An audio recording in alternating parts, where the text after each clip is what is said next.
Are you struggling to conceive? You have options, and at Piedmont Reproductive Endocrinology Group, we'll make sure you have the guidance and support you need. PREG is known for individualized fertility care that's unique to every patient. We take the time to provide a reassuring and empowering experience because we believe that you deserve nothing less. Let us help you on your journey to parenthood. Visit us at pregonline.com to learn more. Get the guidance and support you need at Piedmont Reproductive Endocrinology Group. Breast milk science. It's a thing, and it's our thing. We're ByHeart. We're an infant formula company on a mission to get a lot closer to the most super food on the planet, breast milk. Our patented protein blend has more of the important and most abundant proteins found in breast milk. We're the first and only U.S.-made formula to use organic, grass-fed whole milk, not skim.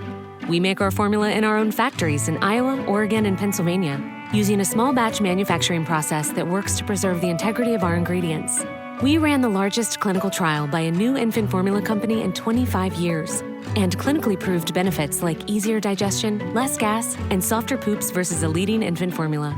We were the first infant formula company to earn the Clean Label Project Purity Award. And while we've put a lot into ByHeart, there's a long list of things you won't see on our ingredient list, like no corn syrup, no maltodextrin, no GMO ingredients, no soy, no palm oil. ByHeart, a better formula for formula. Learn more at byheart.com.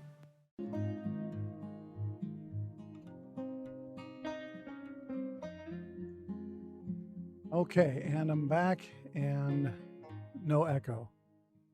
And sorry about that. That was super weird, and I don't know what I did wrong or if I did anything wrong, but regardless, I was hearing myself twice, and there was no way I could have done that for an hour. Sorry about that. Very strange there.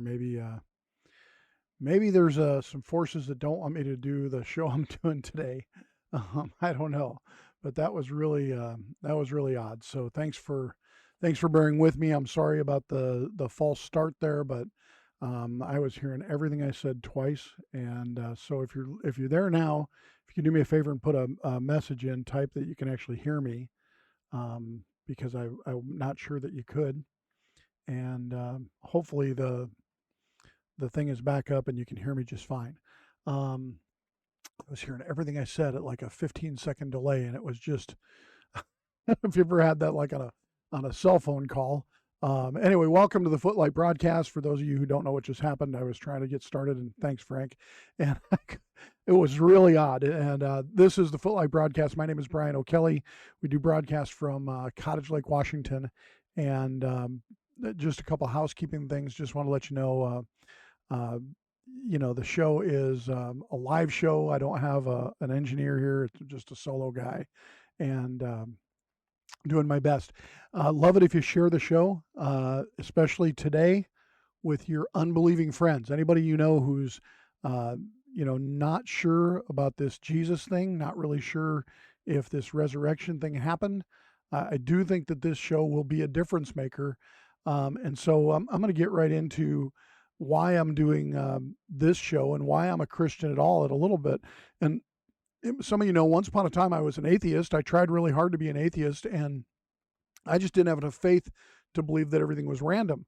So when I began investigating religious viewpoints, I first decided there was a God, and then I started looking at other religions because I had left Christianity over some misunderstandings that I had, especially with the church I grew up with.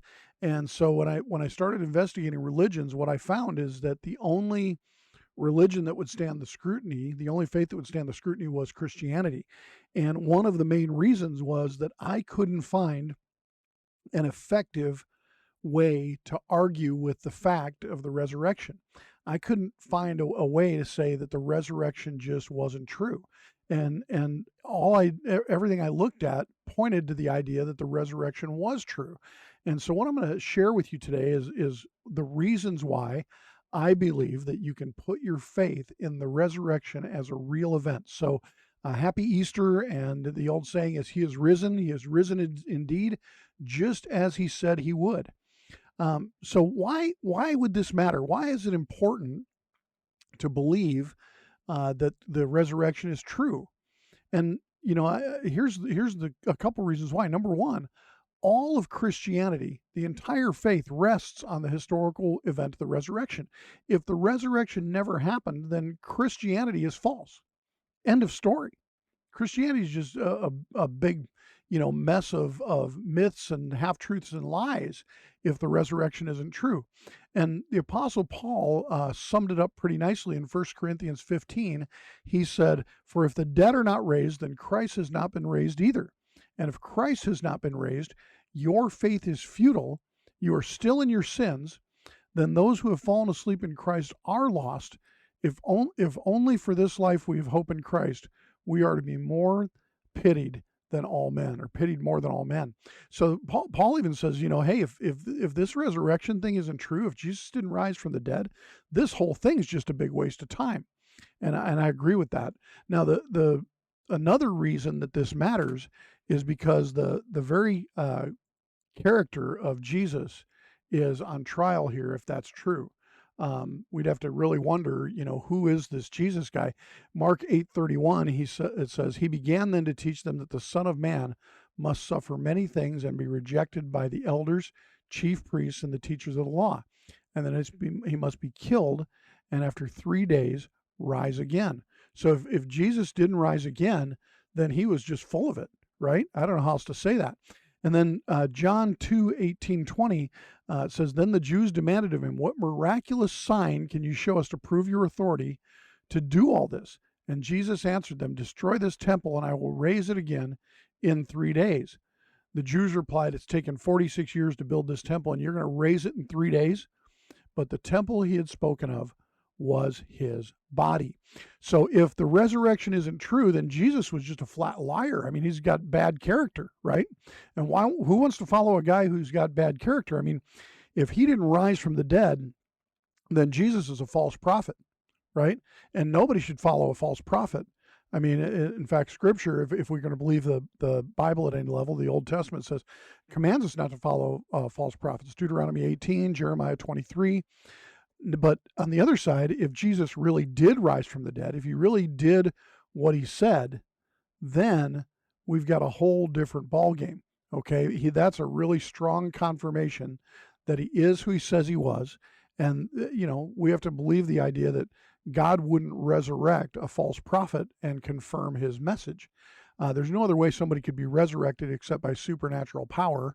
And so if God did that, if a man was resurrected, God did it, and we can't imagine that God would do it only for purposes of deceiving all of mankind. So, this really comes down to a question of history.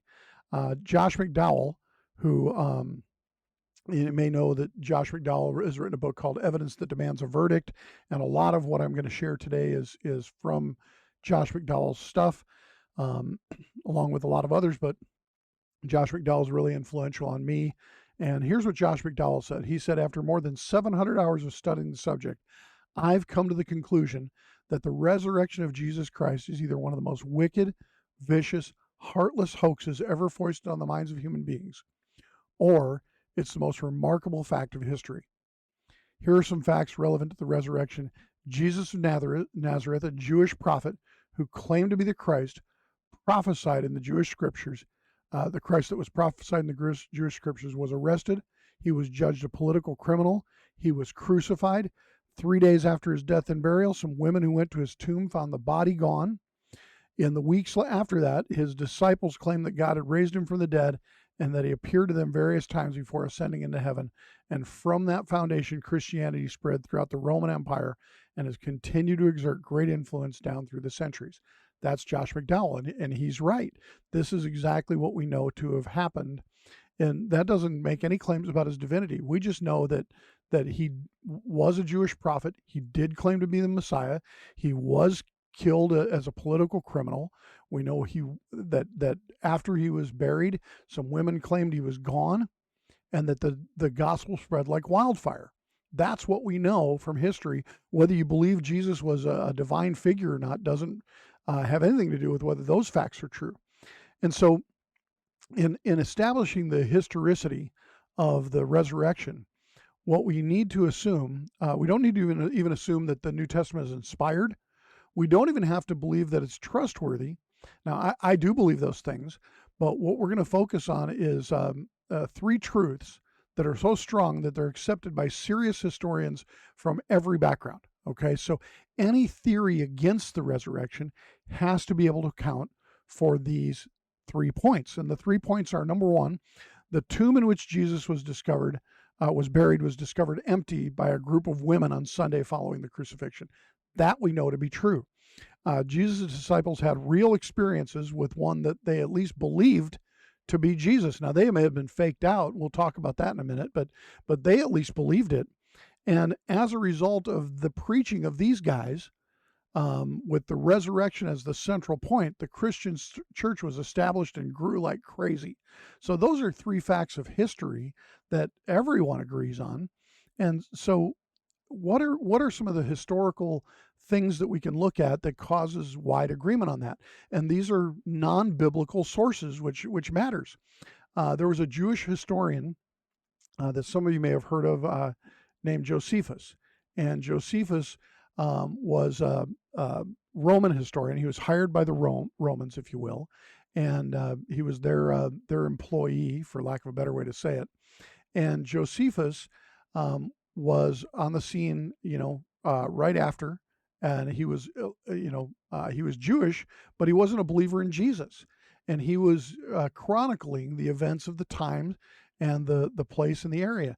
And so here's what Josephus has to say about this. He said, when Pilate, quote, when Pilate, upon hearing him accused by men of the highest standing among us, had condemned him to be crucified. So Josephus, verifies as a historian for the Romans that Jesus was crucified. Another Roman historian, Cornelius Tacitus, Tacitus is what most people call him. He also reported the crucifixion of Jesus as a historical event. Here's what he says: Nero fastened the guilt and inflicted the most exquisite tortures on a class hated for their abominations, called Christians by populace. Christus, from whom the name had its origin, suffered the extreme penalty during the reign of Tiberius at the hands of one of our procurators, Pontius Pilate. So Cornelius is saying, look, Nero burned Christians. He lit them on fire, covered in oil, to light his gardens. Nero was so evil, and he hated the Christians. And Tacitus says that Christianity was started by this guy who Pontius Pilate crucified, gave the extreme penalty, which that was the most extreme penalty that the Romans had to offer, was death by crucifixion on a cross. It was reserved for criminals that they wanted to make a public spectacle of. Now, another historian of the time, or contemporary of the time, Mara Bar Seppian, from AD 73, Bar Seppian wrote a letter to his son from prison. And in the letter he wrote, "What advantage did the Jews gain from executing their wise king, seeing that from that very time their kingdom was taken from them?" So this was written 3 years after the end of, thanks, Daryl, for being back. And this was written 3 years after AD 70, when the temple was destroyed. And this Mara Bar Seppian says to his son, hey, what good was it for the Jews to have worshiped this guy? Following this guy is what ended up with the Romans crushing Judaism and destroying the temple. It was this Jesus guy's fault. So, and his question is, what advantage did they gain from executing him? Kind of confirming that he was executed by Pilate and the Romans, but because of the influence of Caiaphas and the high priest and the Sanhedrin, right? Now, the Jewish Talmud, you wouldn't think that you would look in the Talmud, in the teachings of Talmudic Judaism, for proof of Jesus' crucifixion, but it is right there in the Talmud. Here's what it says in the Talmud, which was probably written during the late 2nd century. And this is a hostile source, right? This is not a pro-Christian source. And here's what the Talmud says. On the eve of Passover, Yeshua was hanged. For 40 days before the execution took place, a herald went forth and cried, "He is going forth to be stoned because he practiced sorcery and enticed Israel to apostasy. Anyone who can say anything in his favor, let him come forward and plead on his behalf." But since nothing was brought forward in his favor, he was hanged on the eve of Passover. So it's interesting that even in the Jewish Talmud, they make the claim that Jesus was practicing sorcery. So they actually talk about the fact that he did supernatural things. So even those who say, well, Jesus didn't do anything supernatural, well, the Talmud kind of says so. So from these sources, none of this is in the Bible. From these sources, we can establish one thing for sure, that Jesus was crucified under Pontius Pilate during the reign of Tiberius on the eve of the Passover. This corresponds exactly with the gospel accounts, but if we didn't have the gospel accounts, we have it from contemporaries, okay? Now, one of the ways that people determine, that historians determine if something is true, is an inference from what they call inference to the best explanation. William Lane Craig, who I mentioned in last week's broadcast, describes this as an approach where we, quote, begin with the evidence available to us and then infer what would, if true, provide the best explanation for that evidence. In other words, we ought to accept an event as historical if it gives us the best explanation for the things that we do know for sure that surround it. And so when we look at the evidence, the truth of the resurrection emerges pretty clearly as the best explanation for the things that we know. And there's not even another theory that can come close to accounting for the evidence. And we're going to look at the facts for the resurrection, and then we're going to look at the theories that are alternate to it. So one of the questions that is important, of course, is the New Testament reliable? And for those of you who want to go back, I think it was the second episode that I did, which was about the history of the scriptures and how we got them. And I did 2 more episodes on proofs for the Bible. But I'll just briefly summarize here. The New Testament is the primary source for information on the resurrection. And a lot of critics during the 19th century, during the 1800s, attacked the reliability of the biblical documents. But by the end of the 19th century, by the turn of the 20th century, archaeological discoveries had confirmed the accuracy of the New Testament manuscripts. There are now 14,000 copies, or 24,000 copies, I guess, of early New Testament fragments and pieces. And really, there's no real question about it. William F. Albright, who was the world's foremost biblical archaeologist when he was alive, said, "We can already say emphatically that there's no longer any solid basis for dating any book of the New Testament after about AD 80. 2 full generations before the date between 130 and 150 given by the more new radical New Testament critics of today." Sir William Ramsay was a historian. He spent 15 years of his life trying to undermine Luke's credentials. He wanted to prove that Luke was not a good historian. Here's what William Ramsay said after 15 years of trying to prove Luke to be no good. Here's what he said, quote, "Luke is a historian of the first rank. The author should be placed along with the very greatest of historians." And that's not because William Ramsay wanted to believe the Bible. It's because as he looked at Luke's history and compared it to everything else available, he found Luke's history to be fitting to the facts. Now, here's some background on this, and this is important. The New Testament is reliable, right? But the backdrop of the resurrection matters. We're going to talk about that and living witnesses to it. So the New Testament witnesses were fully aware of the scenario where this took place, right? So let me give you some background here. The body of Jesus, according to Jewish burial custom, was wrapped in a linen cloth. There's about 100 pounds of aromatic spices mixed together, and they made this like gummy paste out of it that they embalmed bodies with. And they applied it to the wrappings of the cloth around the body. So first they'd wrap the body up, and then they'd put all of this gummy stuff all over the outside of it. And the gummy stuff was in for lack of a better way to whatever to call it, was to keep insects, I hate to say it this way, but they did it for every body, right? It was to keep insects from eating the body, if you will, and from having disease and pestilence come out of every tomb. And so they would wrap this stuff around the body, and it wasn't so much to preserve the body as much as it was to keep disease from spreading from where every grave and every tomb were. And so then they put Jesus's body in a solid rock tomb, and this was customary, right? If you were rich, you had a tomb. And Joseph of Arimathea that donated his tomb was a rich guy. So they put him in a rock tomb, and then a big stone was rolled against the entrance of the tomb. And these stones were so large, and the reason they were large is they were intended not to be easy to move by people who might be grave robbers, because often people were buried with things that were of value to them, right? And so these stones were normally like 2 tons, like 4,000 pounds, or I don't know what that is, 2,500 kilos or something like that. Maybe it's 1,500 kilos, but 4,000 pounds. And they were typically moved by means of big levers. And it took a bunch of people to do it. And they were rolled in front of a tomb entrance. Now, those are facts.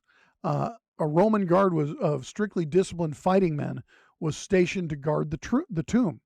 And the guard affixed on the tomb the Roman seal, which was meant to prevent any attempt at vandalizing the tomb. It was to indicate if it had been opened, right? So anyone trying to move the stone would have broken the seal and been in real trouble with the Romans. Now, Matthew's gospel tells us why that was done. Chapter 27, verse 62. Let me read it here. It says, "The next day, the one after preparation day, the chief priests and Pharisees went to Pilate. 'Sir,' they said, 'we remember that while he was alive, that deceiver said, after 3 days I will rise again. So give the order for the tomb to be made secure until the 3rd day. Otherwise, his disciples may come and steal the body and tell people that he's been raised from the dead, and the last deception will be worse than the first.' 'Take a guard,' Pilate answered. 'Go make the tomb as secure as you know how.' So they went and made the tomb secure by putting a seal on the stone and posting the guard." So these people knew that Jesus had predicted his own resurrection. And so Pilate wanted to make sure that he had stamped out this Christianity thing, this Jesus worship, this Jesus followers. He wanted to stamp it out for good. He had executed him, and he wanted to make sure, using the force of the Roman soldiers, that Jesus stayed in the tomb, that this guy wasn't getting out of there, and they weren't going to perpetuate this hoax. And so 3 days later, though, the tomb was empty. The followers of Jesus said he'd risen from the dead. They reported that he appeared to them during a period of 40 days, showing himself to them by many infallible proofs, as it's said. And Paul the Apostle recounted that Jesus appeared to more than 500 people, the majority of whom were still alive and who could confirm what Paul wrote. So Paul wrote this down. He says, hey, look, this guy is out there. He's appeared to 500 people. You can go ask him. Paul is appealing to people to go check it out, okay? Not the kind of thing you do when you're trying to perpetrate a lie and a hoax. So there were so many security precautions taken between the trial, the crucifixion, the burial, the entombment, the sealing, the guarding of Jesus' tomb, that it becomes very difficult for critics to defend their position that he didn't rise from the dead. But let's talk about how they do it a little bit. And so we have these living witnesses, right? The New Testament accounts of the resurrection were being circulated within the lifetimes of men and women who were alive at the time of the resurrection. And these people certainly could have confirmed or denied that these accounts were accurate. The writers of the 4 Gospels had themselves been witnesses, or else were relating accounts of eyewitnesses, like in the case of Luke, of the actual events. Mark, we know, Mark was the scribe of Peter. And so Mark was writing down Peter's account. We could, in some ways, call the Gospel of Mark the Gospel of Peter, because it was really Peter's story as written by Mark. And so in advocating their case for the gospel, the apostles appealed to common knowledge concerning the facts of the resurrection. They said, look, ask anybody. This guy's been up and around and walking. Lots of people have seen him. And there's a lot of people who are saying they're eyewitnesses, right? And so F.F. Bruce, he was the Rylands Professor of Biblical Criticism and Exegesis at the University of Manchester. Here's what he says concerning the value of the New Testament records as primary sources. He says, had there been any tendency to depart from the facts in any material respect, the possible presence of hostile witnesses in the audience would have served as a further corrective. Next, there's evidence that Jesus' disciples had real experiences with one whom they believed was the risen Christ. This isn't even disputed today, guys. The question of whether or not the disciples believed it isn't disputed. They did believe it, and no one argues with whether they believed it. Now, in 1 Corinthians 15, verses 15 through verses 3 through 8, here, here's what Paul says. He records this ancient creed concerning Jesus' death, burial, and resurrection. And here's what he says. And again, it's 1 Corinthians 15, 3 to 8. For I delivered to you as of first importance what I also received, that Christ died for our sins according to the Scriptures, that he was buried, that he was raised on the third day according to the Scriptures, and that he appeared to Cephas, that's to Peter, right? And then to the 12. After that, he appeared to more than 500 brethren at one time. And it's pretty widely agreed that Paul received this creed from Peter and James somewhere between 3 and 5 years after the crucifixion.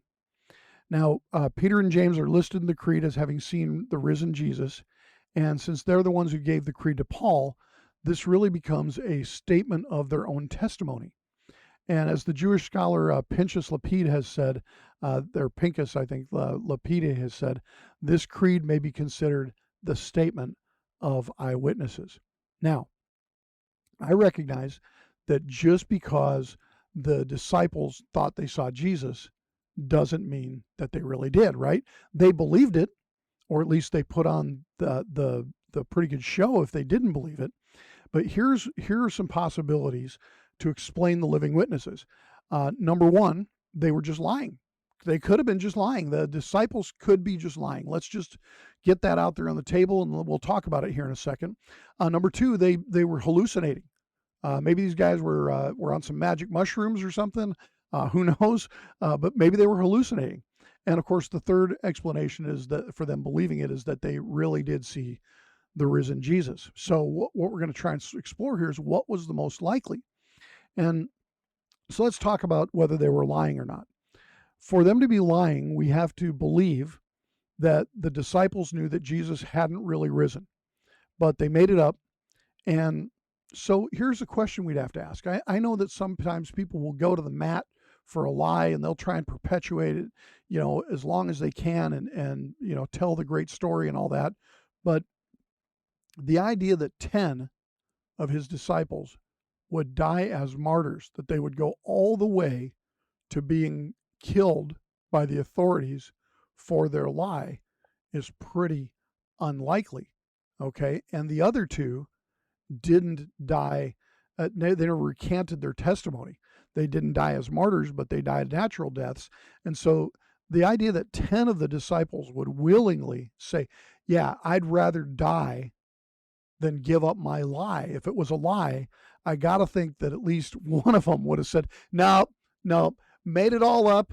Please don't kill me. It's all fabrication, and we just wanted to get this thing going because we wanted to be famous. But please don't kill me. But no, 10 of them went to their death, and often people will die for a lie that they believe is the truth, but they won't die for a lie that they know is false. So, for example, we have people today who are commit suicide bombers, right? The suicide bombers and people who have, like the David Koresh, the Branch Davidians. People die for a lie when they believe it to be true. People don't die for a lie when they know that it's false. They just don't. And so the disciples for sure believed that this was true. We can't reasonably believe, at least I don't think any reasonable person would believe, that 10 people would give their lives for something they knew to be a falsehood.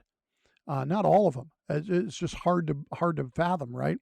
And so we've seen, like in modern prosecutions, one of the things prosecutors use is they try and get a whole bunch of people who are involved in a conspiracy together, and they're looking for one who wants to save his skin. And they usually find one that wants to save his skin and turn as what they call state's evidence. The idea that none of the disciples would turn state's evidence against the other ones and say, yeah, we made it all up, is pretty hard to believe. Now let's talk about hallucination. They could have all hallucinated, right? This is another way that we could explain the resurrection. I don't think it's true, and I'll tell you why here. But another attempted explanation claims that the appearances of Jesus after the resurrection were illusions or hallucinations. So there's some psychological principles that govern the appearance of hallucinations. And these hallucinations don't coincide with the historical situation. So again, where was the actual body? Why wasn't it produced? The hallucination theory becomes untenable because it can't explain the physical nature of the appearances. The disciples recorded eating and drinking with Jesus, as well as touching him. You can't do that with a hallucination. Second, it's pretty unlikely that they would have all had the same hallucination, that 500 people and the disciples would have all had the same hallucinations. Pretty unlikely, because hallucinations are pretty individual occurrences, right? And they're not group projections. Imagine if I said to you, hey, wasn't that a great dream I had last night? Hallucinations, like dreams, don't transfer. Further, the hallucination theory doesn't explain the conversion of Paul 3 years later. Paul was a persecutor of Christians. There was no reason for Paul to change his mind. There was no advantage in it for him. In fact, there was nothing but trouble for him that came from it. And so this is a crazy idea that Paul would have had the same hallucination 3 years later as the rest of the disciples had 3 years earlier. And most significantly, the hallucination theory can't deal at all with the evidence for the empty tomb, which we're going to get into the evidence for the empty tomb here in a minute. So since the disciples couldn't have been lying, couldn't have been hallucinating, at least not reasonably, we can't believe that, we only have one more reasonable explanation left, and that's that the disciples believed they had seen the risen Jesus because they really had seen the risen Jesus. I mean, that's the best explanation available, is that's why they believed it. So the resurrection appearances alone demonstrate the resurrection pretty strongly. But let's just say that we don't accept that you're a person who doesn't accept that the testimony of the disciples, the fact that they went to be martyred, the fact that hallucination doesn't hold up, that's not sufficient to give you any belief. Well, another thing we can appeal to then is the real proof of the disciples' lives. And, one of the things we have to look at is, were there any benefits? If they were lying and made it up, were there any benefits to them for doing it? Because people will lie for their own advantage, right? People lie to gain something all the time. We know that. So what was the advantage to the disciples of this lie? Well, do you know of any visible benefits to them? Did they get prestige? Did they get wealth? Did they get social status? Did they get money? I mean, if those things happened, we might logically account for the idea that they had this allegiance to this story they made up. What we still can't account for is that if all that were taken away and they were threatened with death by the Romans, that they would have maintained their lie. The reward for their efforts for these Christians was that they were beaten, and they kept telling the story. They were stoned to death, not all together. They saw one stone, another stone. They were thrown to the lions. They were tortured and crucified, and yet all of them persisted in their story. Why would you do that if you know you made it up? So there was every conceivable method and pressure that the Jewish authorities and the Roman government had to try and get somebody to shut up, and yet they persisted in their story. They laid down their lives as the ultimate proof of their complete confidence in the truth of their message. Now, we do have some evidences of that from the way people wrote about them. Clement of Rome was an apostolic father, and what that means is he was a contemporary of the apostles themselves, who lived at the same time, and as such, here are his teachings that can be traced back to the apostles themselves. Clement records the martyrdom of both Peter and Paul. Here's what Clement says: "Through envy and jealousy, the greatest and most righteous pillars of the church have been persecuted and put to death. Let us set before our eyes the illustrious apostles. Peter, through unrighteous envy, endured not one or two, but numerous labors, and when he had at length suffered martyrdom, departed to the place of glory due him.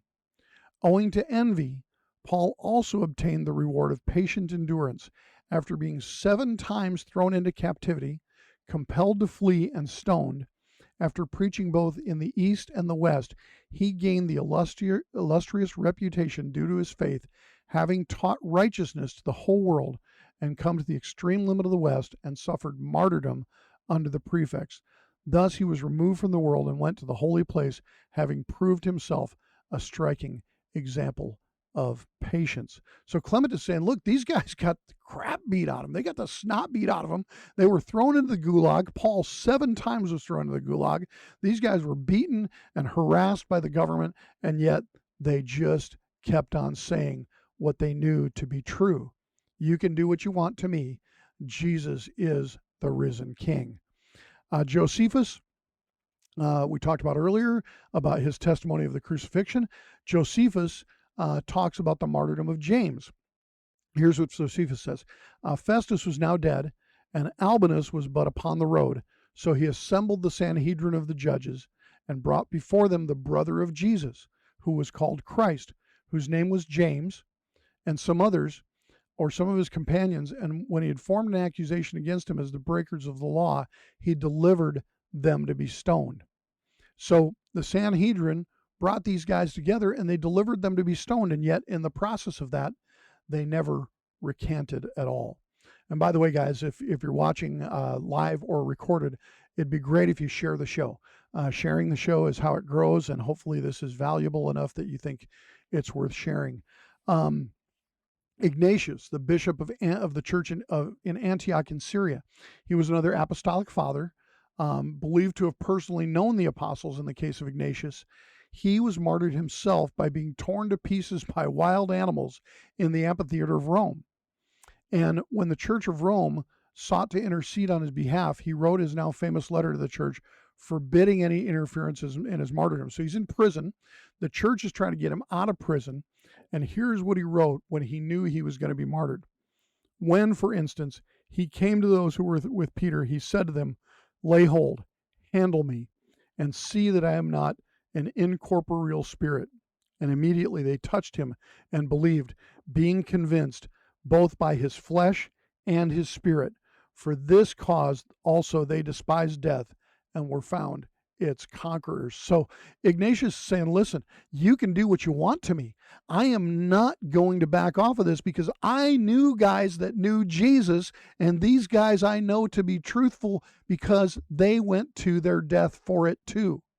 And I'm happy to do so also, rather than recant what I know to be true. Polycarp was a guy who's another apostolic father. He was a personal disciple of the Apostle John. And he was also martyred himself for his belief. Polycarp was a guy that they burned at the stake for refusing to renounce his faith. Around AD 110, Polycarp recounted the willingness of the apostles to die for their belief. Here's what Polycarp said before he himself was burned at the stake for his belief. Paul himself and the rest of the apostles, this is Polycarp, quote, Paul himself and the rest of the apostles, this do in the assurance that they have not run in vain, but in faith and righteousness, and that they are now in their due place in the presence of the Lord, with whom also they suffered. For they loved not this present world, but him who died for us, and for our sakes was raised again by God from the dead. So Polycarp went to his death believing this because he knew John. He had seen the apostles so firm in their faith that it didn't matter what anybody said to them.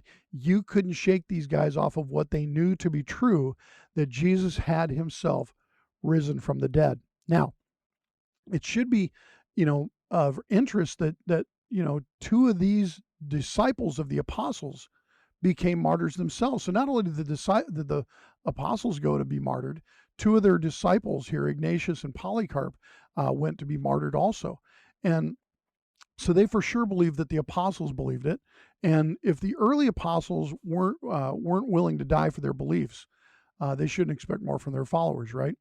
So the theory that the disciples were lying is really just absurd. And almost all scholars admit today that if nothing else, that the disciples believed it. that whether that was really true or not, even the secular historians and scholars today say, well, listen, these guys for sure believed it to be true. So the idea that they're lying, it's just a non-starter, right? Now, let's consider some facts of the situation. Fact number one, the Roman seal was broken. Okay, the seal that was put on the tomb, this stood for the power and authority of the Roman Empire, and the consequences of breaking the seal were pretty severe. And so, when the seal was found to be broken, basically the Roman Empire called into place their, for lack of a better saying, their FBI of the time, right? They they brought him in and said, "Hey, look, this thing's broken. You guys got to go out and find out who it is that broke this seal." So that's the first fact. And if anyone who was caught doing that would have automatically been executed by crucifixion. People were really afraid of the Romans. Jesus' disciples even displayed signs of being frightened. They hid themselves, right? And Peter, one of the disciples, went out and denied Christ. They were so afraid of the Romans, right? The empty tomb. Here's some important facts about the empty tomb. This is obvious stuff, but the empty tomb, Jesus was preached in the same city where the empty tomb was, right? If they were going to get away with a false doctrine, it would have been a lot easier out of town than it would be in the same town. They were talking about the empty tomb, and the reality is it was too notorious to be denied. Paul Altheus states the resurrection could not have been maintained in Jerusalem for a single day, for a single hour, if the emptiness of the tomb had not been established as a fact for all to be concerned. The source in Mark, which again was mostly the recount of Peter, is within 7 years. The burial story, the story of Jesus being buried, was known to be reliable. So they knew he'd been buried. They knew the tomb was empty. And then another point here is that they didn't ever make a shrine of the tomb. Okay, and this is really important because the tradition was that where the bones of a prophet were known to be, there was almost always a shrine made there. And, Gamaliel, who was a member of the Jewish High Court, put forth this suggestion that the rise of the Christian movement was God's doing.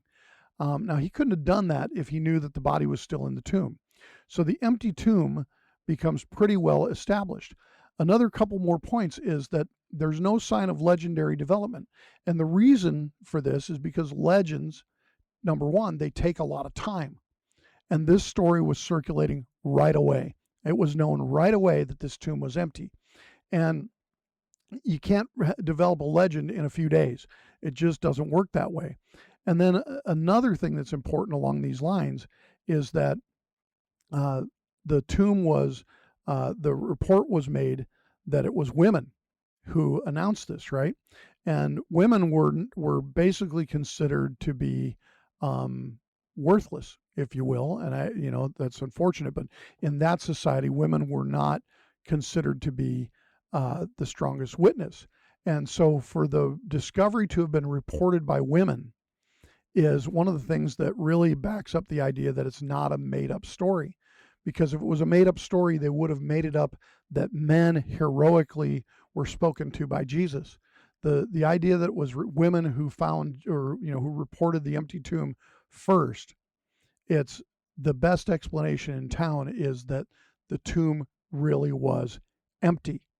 Fact number 3, the large stone was moved on the Sunday morning. The first thing that impressed people who approached the tomb was the unusual position of the 1 to 2 ton stone that was in front of the doorway. All the gospel writers mention it. Those who observed the stone after its resurrection describe its position as having been rolled up a slope away from not just the entrance of the tomb, but from the whole thing. And it was in such a position that it looked as if it had been picked up and carried away. Now, let's just think about this. We've got sleeping guards. Let's say the guards fell asleep, right? Which there's no way they would have. We're going to talk about that here in a second, but we're going to believe that the disciples tiptoed around these sleeping guards and moved 2 tons of stone without waking them up. It's pretty hard to believe, right? Now, what happens is after the tomb is discovered to be open, what do the Roman guards do? These guys took off. They went AWOL. And that just doesn't happen with Roman guards. They the military discipline of Roman guards was so exceptional. Um, Justin in Digest number 49 mentions that all offenses of Roman guards required the death penalty. The fear of their superior's wrath and the possibility of death meant that they paid pretty close attention to the minute details of their job. One of the ways guards were put to death was they would strip him of his clothes and then burn him alive in a fire that was started with his garments. And if it wasn't apparent which soldier had failed in his duty, then they would draw lots to see which one in the group would be punished for the death of the unit's failure. And so the idea that all of the Roman guards that were there to guard the tomb would have fallen asleep, and that while they were asleep, the disciples would have come in and rolled the stone away to steal the body, it just doesn't make any sense. The Romans were known to have had a guy named George Curry, Dr. George Curry, a student of Roman military discipline. Here's what he wrote: that the fear of punishment, quote, produced flawless attention to duty, especially in the night watches. The Roman guards simply didn't fall asleep. Not true. Fact number 5: grave clothes tell us a tale. In a literal sense, against all statements to the contrary, the tomb wasn't totally empty. If you had stolen the body, you'd have just stolen it with the grave clothes intact, right? You would have carried it away. It would have been easier, right? So you're supposed to believe that they woke up the guards, or they toed around the guards, they rolled the stone away, and then they unwrapped Jesus from all the grave clothes and left all the grave clothes in there, right? Well, not exactly. The grave clothes were left in there undisturbed in form and position, except for the part over the face, which was known to be folded. Fact number 6: Jesus' appearance were confirmed. He appeared alive on several occasions after Easter. When we establish a fact of history, one of the things we look at is were there eyewitnesses? And we talked already about this, but there were a lot of eyewitnesses to not only Jesus on that same day, but on the days subsequent. So Dr. Edwin Yamauchi, who's an associate professor of history at Miami University in Oxford, Ohio, here's what he says: what gives a special authority to the list of witnesses as historical evidence is a reference to most of the 500 brethren being still alive. St. Paul says, in effect, if you don't believe me, you can ask them. Such a statement in what we know to be a genuine letter written within 30 years of the event is almost as strong a evidence as one could hope to get for something that happened nearly 2,000 years ago. So imagine if you had 500 people and you were bringing them to a courtroom and saying, hey, did you see this? Hey, did you see this? Hey, did you see this? And I only did it 3 times there and I'm already bored. 500 people on the stand over and over and over again. If they each testified for just about 6 minutes, you'd have 50 hours of testimony. And so, I mean, this is just hard to refute, especially when Paul is saying, if you don't believe my letter, go ahead and check it out. Now, another crucial factor in this is hostile witnesses. There were people who were just flat hostile to the idea of the resurrection, who did, say that he appeared, or that they heard people talk about it.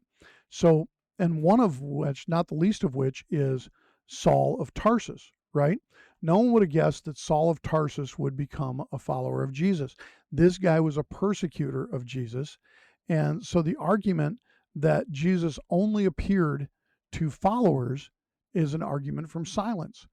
And arguments from silence, of course, can be dangerous. It's also possible that everybody Jesus appeared to became a follower. Not that they already were, but they became a follower. And no one acquainted with the facts can really say that Jesus appeared to just an insignificant few. Christians believe that Jesus was bodily resurrected in time and space by the supernatural power of God, and the difficulties of believing this are great because it is a miracle, but this is the nature of miracles. The nature of miracles is simply that they are suspensions of the natural order And in this case, the resurrection of a human being is the suspension of a natural order. But we have so many witnesses and evidences that it's hard to walk away from. Now, a couple other theories that have been proposed was the wrong tomb, that the women just went to the wrong tomb. And so that would be simple, because as soon as they went and said to the disciples, hey, listen, the tomb is empty, Jesus isn't in there, well, for sure the disciples would have gone to the right tomb. The idea that they didn't know where it was, and that they would have been faked, they would have gone to the right tomb. And when the story began to circulate, what would have happened is the Roman authorities and the Jewish authorities would have said, no, you guys got it all wrong. This is his tomb over here. See the guards? See the seal on it? That would have happened. So the idea it was the wrong tomb, that story just doesn't work. Now, people have postulated the idea that Jesus didn't really die, that he just swooned, that he just, passed out. And he wasn't really dead. He fainted from exhaustion and loss of blood. Everybody thought he was dead, and then later he got up. Okay, well, let's just say that that's true. Just for the sake of discussion, we have to believe a few things then. We have to believe, number one, that the Romans and the Jewish authorities, that these guys couldn't identify a dead body from a living one. We have to believe that the people who wrapped the grave clothes around him and put the embalming stuff on him, the gummy paste on him that the grave clothes were covered with, that they didn't notice him breathing. We have to believe that. Then we have to believe that this half-dead guy who was so weak that he passed out from loss of blood, that after he was wrapped up by people who couldn't identify a dead body and didn't notice him breathing, that he then moved the 2-ton stone out of the way. This just really doesn't make any sense, the idea that Jesus swooned. How about the body being stolen? We talked a little bit about this. The disciples were in a state of initial depression and fear. And the idea that the disciples, who were not warriors, these guys weren't trained, with a sword, the idea that these guys would have come and attempted to steal the body, expecting that there were Roman soldiers there who we have no reason to believe would have fallen asleep, that more likely than not, they would have expected the detachment of soldiers to be able to defeat them. The idea that these guys came there with the idea of stealing the body, when the guard was put there for purposes of making sure that didn't happen, is pretty difficult to believe. And the theory that there's a theory that Jewish or Roman authorities moved his body to keep it secure. And so if that was the case, then when the disciples were out talking about Jesus resurrecting, they would have said, well, wait a minute, we got his body right over here. We knew you guys were going to try this, so we actually put him in a different place than you thought he was, and here's the body. But that didn't happen. And so they never did issue a rebuttal. And so the conclusion of all of this, in my view, is that he is risen indeed. Professor Thomas Arnold, 14 years a headmaster of rugby, author of The Famous History of Rome, and appointed the chair of modern history at Oxford. He was pretty well acquainted with the value of evidence in determining historical facts. Here's what he said. I've been used for many years to study the histories of other times and to examine and weigh the evidence of those who've written about them, and I know of no one fact in the history of mankind which is proved by better and fuller evidence of every sort to the understanding of a fair inquirer than the great sign which God has given us, that Christ died and rose again from the dead. Brooke Foss Westcott, an English scholar, said, taking all the evidence together, it's not too much to say that there's no historic incident better or more variously supported than the resurrection of Christ. Nothing but the antecedent assumption that it must be false could have suggested the idea of deficiency in the proof of it. So, with that, I will close the program, and thank you so much for your time and attention. I'm sorry about the rough start there. Hopefully you found this valuable, and hopefully it builds your faith and gives you some assurance that you can, in fact, believe in the resurrection. You can believe in the living Jesus, that he does love you, does care for you, that he did die for your sins on a cross, and that he does, in fact, live and want to know you and want you to know Him. So I hope you found value in what I had to share today, and that's the show for today. Please do share the broadcast. That is how it grows, and share it on all the social media you have, whichever channels those are. Share a link with anybody you think might be skeptical. Let people know that Jesus is the real deal, that you can put your faith and trust in Him for today, for tomorrow, and for eternity. Thanks again. My name is Brian O'Kelly. This has been the Footlight Broadcast for Easter Sunday. He is risen. He is risen indeed. God bless you all. See you next week. David's Bridal, where brides and bridesmaids get fabulously dressed. We let our friends pick out what we wear, show off our dance moves, obsess over every little detail, hold your hand through it all, smile bravely when it's time to let go. Make your dreams come true. The things we do for love, only at David's Bridal. With Lucky Land Slots, you can get lucky just about anywhere. Dearly beloved, we are gathered here today to... Has anyone seen the bride and groom? Sorry, we're here. We were getting lucky in the limo and we lost track of time. No, Lucky Land Casino, with cash prizes that add up quicker than a guest registry. In that case, I pronounce you lucky. Play for free at LuckyLandSlots.com. Daily bonuses are waiting. No purchase necessary. Void where prohibited by law. 18+. Terms and conditions apply. See website for details.